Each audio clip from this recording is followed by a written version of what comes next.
Hola, bienvenidos a Los Puntos a las IES, este programa semanal de Diario de Cuba.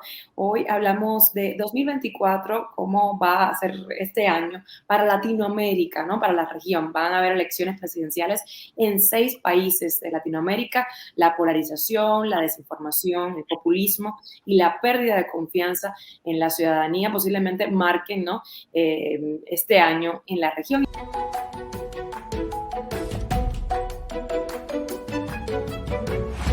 Para hablar del tema me acompaña Carmen Beatriz Fernández. Gracias, Carmen, por su tiempo. Ella es experta en elecciones y comunicación política, ganadora de la Aristotle Excellent Award 2010, siendo parte del Global Dream Team, que reconoce a los mejores consultores políticos del mundo.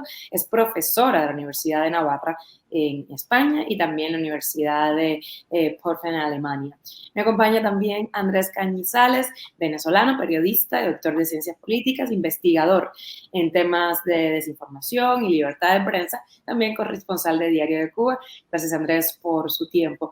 Quiero empezar con Carmen, ¿no? Se van a realizar elecciones en El Salvador, en Venezuela, Panamá, República Dominicana, México, Uruguay.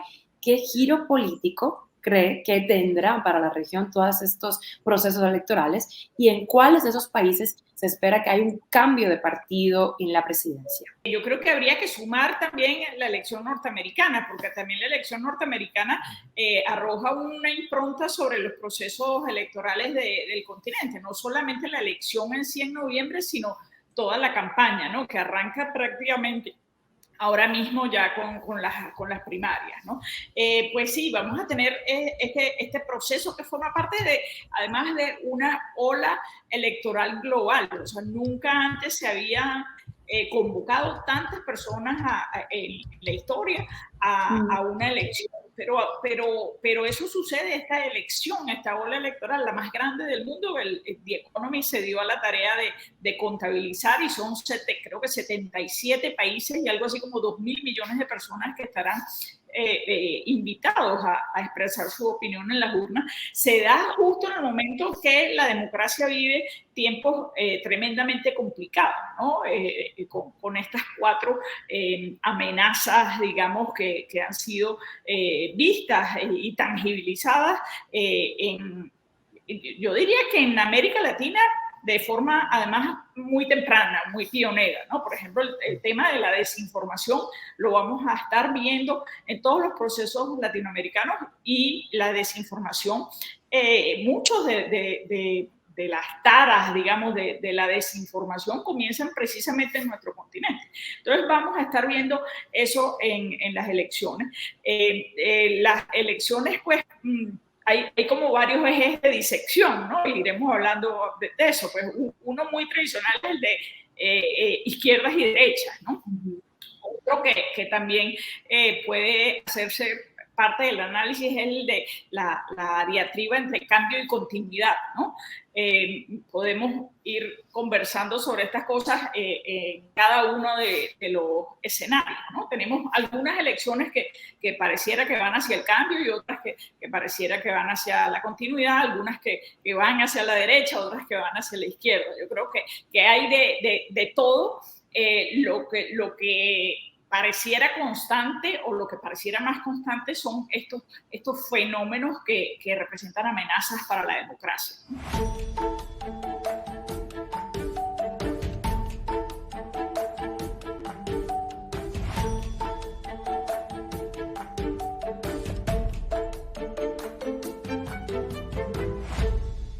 Una de las elecciones más preocupantes, más complicadas por la falta de democracia en el país son las de Venezuela. En sus últimas apariciones públicas, Nicolás Maduro habla de su intención de mantenerse en el poder hasta el año 2030. Según lo que proyectaron los sondeos, si se hicieran elecciones libres en el país, la proporción de votos a favor de la opositora María Corina Machado sería de 70-30, arrolladora. ¿Qué prevé, Andrés, que ocurra pues en este proceso electoral, estas elecciones? ¿Y existe alguna posibilidad para Corina Machado? Muchísimas gracias por la oportunidad. Fíjate que con el tema de Venezuela hay algo que es importante señalar. En el resto de países de la región ya hay fechas para las elecciones presidenciales. En el caso de Venezuela todavía no. y eso le da una particularidad al tema venezolano porque esa fecha, así como las condiciones electorales dentro de las cuales figura si se levanta o no la inhabilitación de María Corina Machado, eso forma parte precisamente de las negociaciones que en los últimos tiempos se han hecho ya directamente entre la Casa Blanca y el Palacio de Miraflores, que es la sede del Poder Ejecutivo en Venezuela. Si bien hay una participación opositora en las negociaciones, en realidad estas están ocurriendo de forma mucho más dinámica directamente entre los representantes del gobierno de Joe Biden y de Nicolás Maduro. Eso es un aspecto importante. Maduro no ha ocultado su intención de permanecer en el poder hasta el 2030. En los días de diciembre vimos una suerte de globo de ensayo donde algunos comentaristas vinculados al chavismo deslizaron la posibilidad de que se haga una consulta o que eso no está definido. El propio Maduro dijo que eso no estaba del todo definido, pero ciertamente cuando se ven los elementos políticos en Venezuela, creo que en este momento el chavismo tiene que recurrir a Maduro porque es como el tótem que mantiene unido también a las distintas facciones que cohabitan en ese grupo del poder. Si hubiesen elecciones con algunas condiciones que permitan tanto la participación de los actores políticos opositores de forma libre como de la ciudadanía, no tendría dudas de que ganaría María Corina Machado, es lo que apunta todo el momento que vemos en Venezuela, pero la pregunta es si esas elecciones del 2024 van a ser efectivamente libres. Eso es una pregunta para la cual en este momento todavía no tenemos respuesta.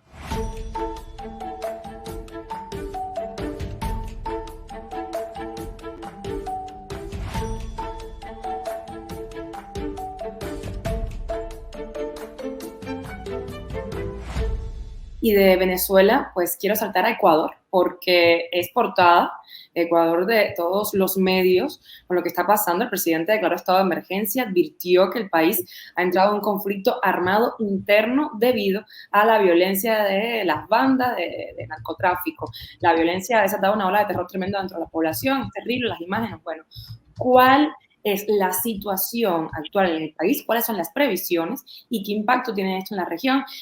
Carmen, no sé después si Andrés quiere añadir algo. Lo que está pasando en Ecuador en este momento es tremendo y es una alerta, yo creo que es una alerta temprana, digamos, a un fenómeno que puede darse en todo el hemisferio, ¿no? Porque lo que estamos viendo en el Ecuador, yo creo que en dos platos, es una lucha entre un crimen organizado muy fuerte y un Estado desorganizado y muy débil, ¿no?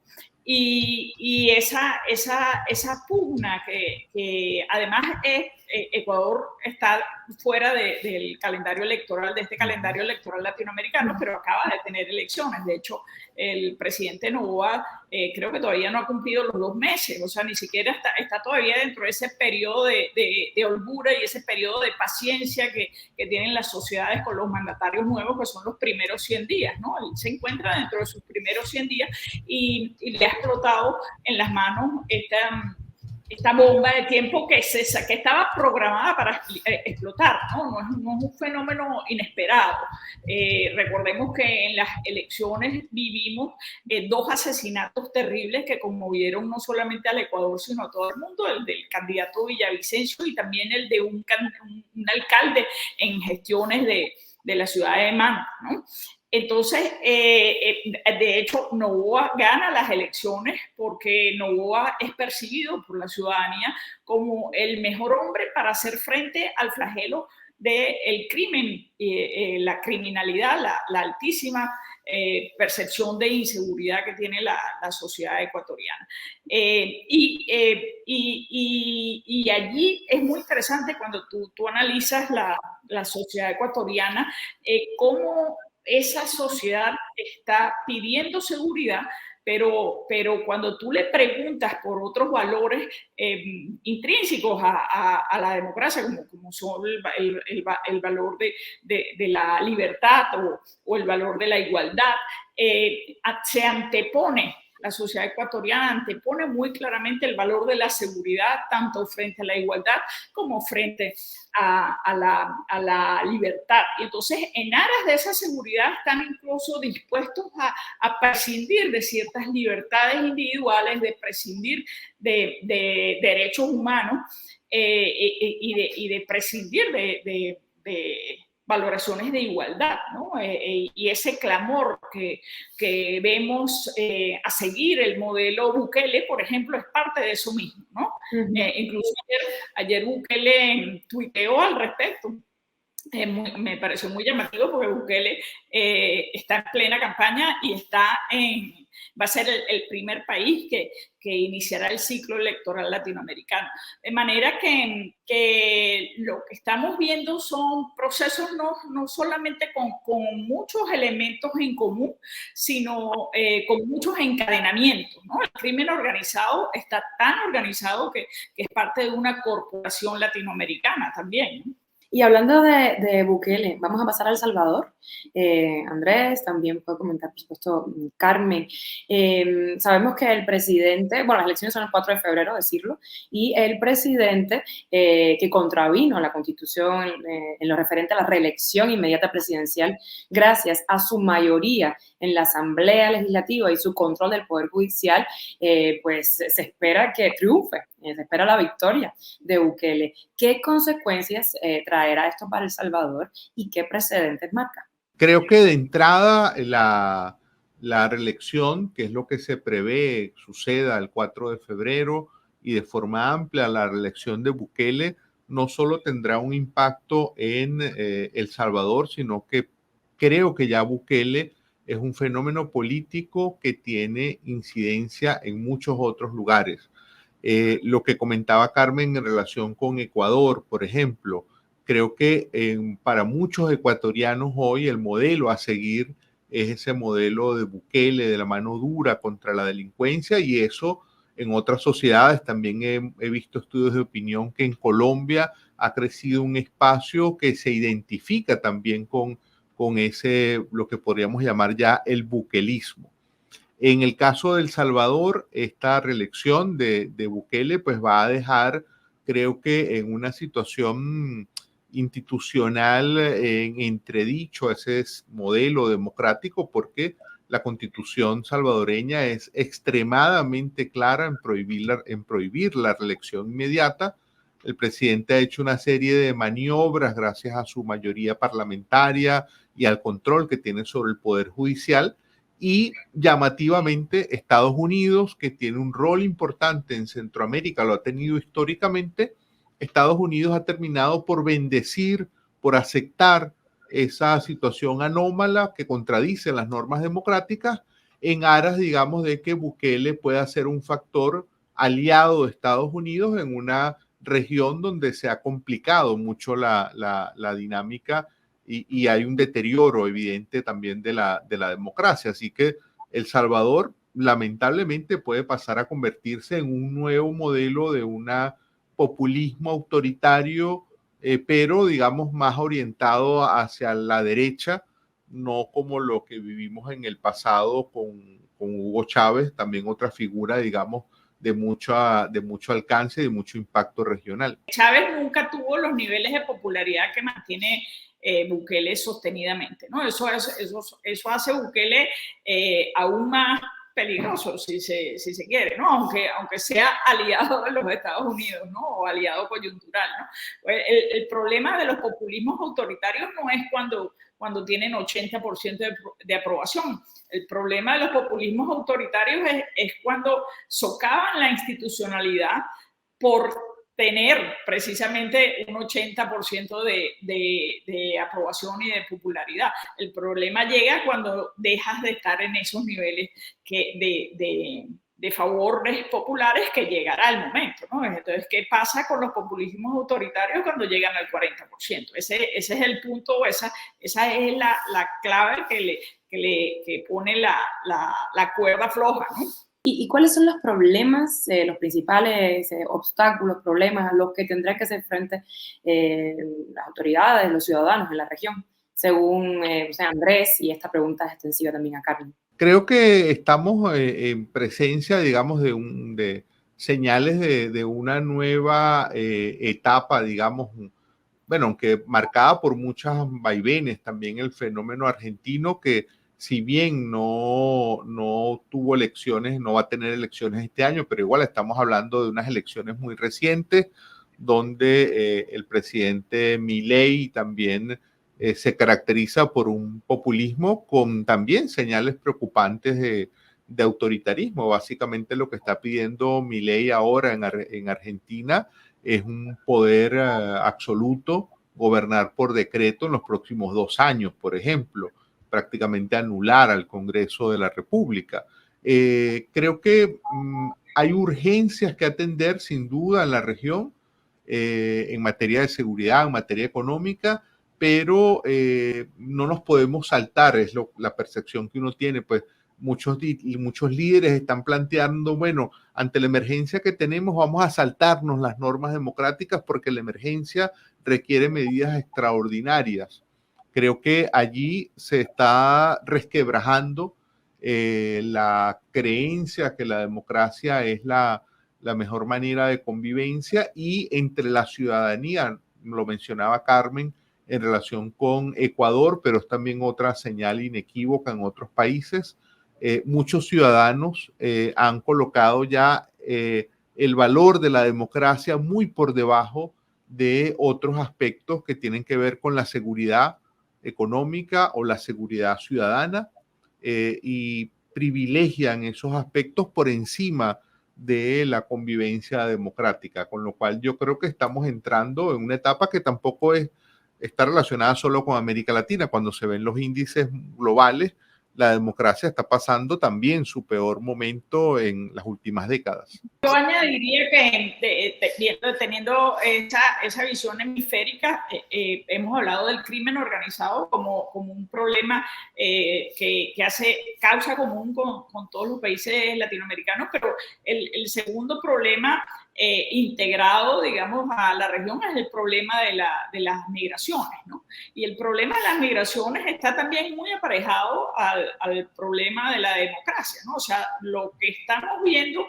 en Latinoamérica y lo que estamos viendo en el mundo es que los pueblos y las sociedades valoran la democracia como concepto, rechazan las tiranías y emigran de las tiranías. Entonces, digamos, esas dos cosas son transversales a las problemáticas del continente, ¿no? Entonces, tiene elementos, y aquí volvemos al tema Venezuela, porque evidentemente cuando hablas del problema de la migración en el continente, en el sur del continente y en el norte del continente, estás hablando de la emigración venezolana, que es una sangría, es más que una emigración, ¿no? Hoy por hoy ya 1 de cada 4 venezolanos vivimos fuera del país y además puede ir a más, ¿no? Entonces, son problemas que tienen, así como son problemas transversales, hay que buscar también soluciones transversales, ¿no? Hay que buscar la solución en el punto que está generando esa emigración tan voraz y allí está el tema del necesario cambio político en Venezuela, sin duda. ¿Cómo puede afectar a la región la coincidencia de tantas elecciones, de tantos procesos electorales este año, Carmen?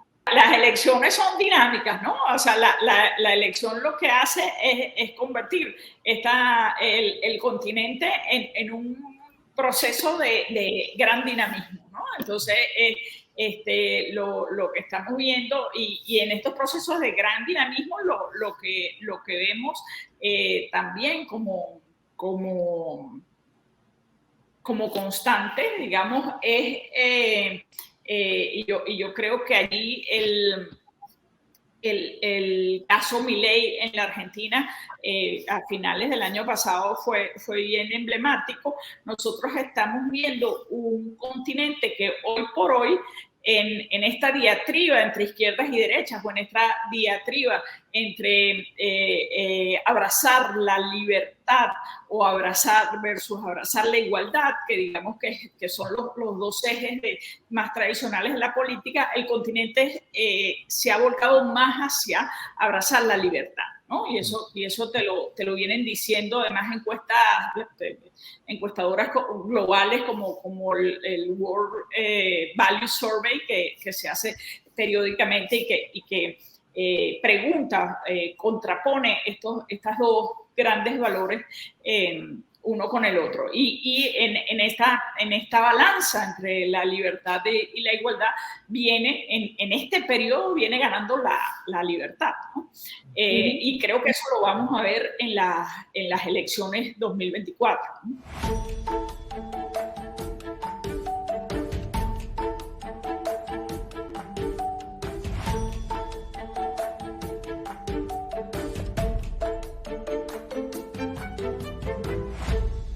Y no sé si podemos hablar de posibles alianzas o posibles rupturas que se puedan dar este 2024, Andrés, Carmen. Fíjate que no hemos hablado, para mí sin duda las elecciones de El Salvador tienen un peso que va más allá del Salvador por lo que hemos hablado, Centroamérica con incluso el caso histórico de la democracia más sólida de Costa Rica también ha estado, digamos, bajo una situación crítica bajo el gobierno del señor Rodrigo Chávez. Pero en el conjunto de Centroamérica pues hay bastantes problemas. A la vuelta de la esquina está la toma de posesión del presidente electo, el presidente Arévalo, que ha debido sortear una cantidad de problemas institucionales, de rechazo de la clase política establecida para poder acceder al poder, pese a tener la mayoría de los votos. Eso habla de problemas, digamos, serios en la región. Creo que la elección de El Salvador va a tener un peso que se puede proyectar más allá de El Salvador. La elección de Venezuela, creo que también cuando ocurra, si finalmente ocurre, porque también a estas alturas alguna gente pone en duda que puedan ocurrir las elecciones, va a tener una relevancia. Y algo que no hemos hablado, no hemos abordado ahora, tiene que ver con las elecciones en México, que también van a ser este año, donde políticamente está planteada la continuidad, pero como lo mencionaba Carmen en una conversación previa que tuvimos, pues México está a punto de marcar, digamos, un cambio de era, porque sea que gane la candidata oficialista o la principal candidata de oposición, pues lo que se prevé es que México pase a ser gobernado por primera vez en su historia por una mujer, lo cual, digamos, habla también de un cambio de época en ese país. Yo creo que también habría que decir que las alianzas y las enemistades políticas también se están dando como de una manera distinta a como solían darse, ¿no?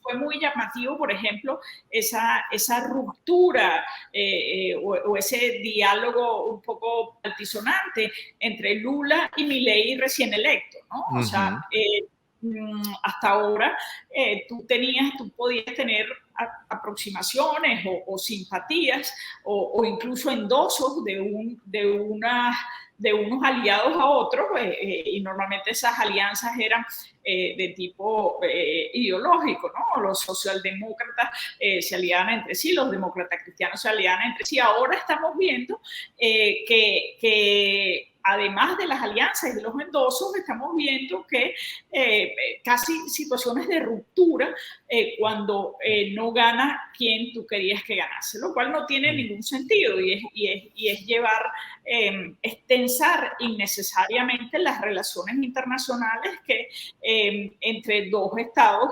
limítrofes, como es el caso de la Argentina y Brasil, no tendrían ni razón de ser, ¿no? Entonces, creo que es un poco una demostración a gran escala de un problema que estamos viendo al interior de las sociedades, que es la falta de tolerancia democrática entre los actores, ¿no? O sea, la falta, yo puedo pensar muy distinto a como piensa Andrés, pero eso no impide que podamos tener reuniones y podamos encontrar aspectos de común beneficio, de común acuerdo. Eso pasa siempre entre vecinos, ¿no? O debería ser esa la forma de actuar. Y es preocupante que en algunos casos no se esté viendo eso, sino que se esté viendo como enemistades profundas el hecho de que gane un candidato que no es de tu simpatía ideológica o política. Y un caso emblemático en ese tema